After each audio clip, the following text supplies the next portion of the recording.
ಹೋಗಿರ್ತೀರಾ, ಎಷ್ಟೋ ಫಾಲ್ಸ್ಗಳು ನೋಡಿರ್ತೀರಾ.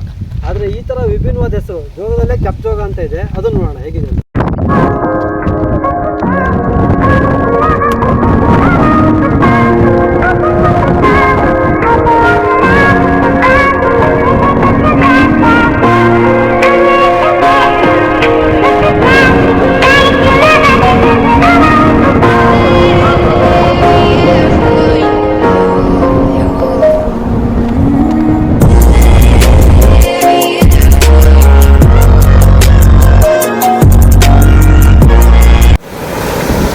ರಾಜ ರಾಣಿ ಎರಡೇ ಬೀಳ್ತಿದೆ, ಬೇರೆ ರಾಕೆಟ್ ಬೀಳ್ತಿಲ್ಲ. ಮಳೆಗಾಲ ಬಂದಾಗ ಬೀಳತ್ತೆ. ಇದೇ ಕೆಪ್ ಜೋಗ.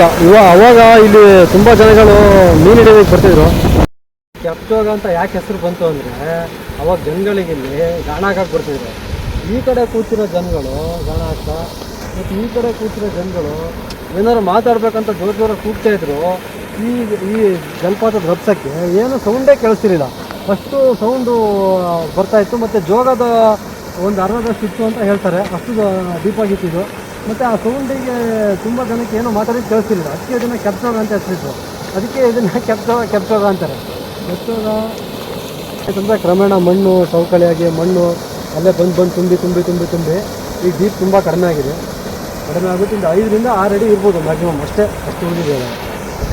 ಇದು ಲಿಂಗಮಕ್ಕಿ ಬ್ಯಾಕ್ ವಾಟ್ರಲ್ಲಿ ಇದೆ ಅದ್ಭುತವಾದ ಜಾಗ. ಮುಂದೆ ಎಲ್ಲರ ಬಾಯಲ್ಲೂ ಕೆಪ್ ಜೋಗ ಅಂತ ಬಂತು ಅಷ್ಟೇ.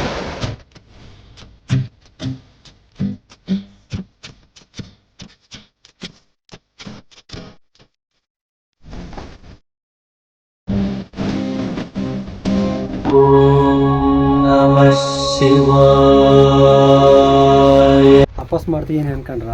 ಏನಿಲ್ಲ, ತಪಸ್ ಮಾಡಕ್ಕೆ ಅದ್ಭುತವಾದ ಜಾಗ ಇದು. ಎದುರುಗಡೆ ನಾನು ನಿಮ್ಮೂರು ಹುಡುಗ ಸುನಿಲ್.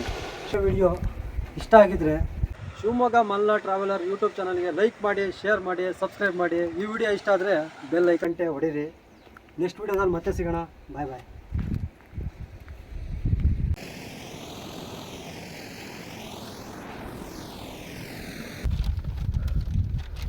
ಜೈ ಕರ್ನಾಟಕ. ಜೈ ಕರ್ನಾಟಕ.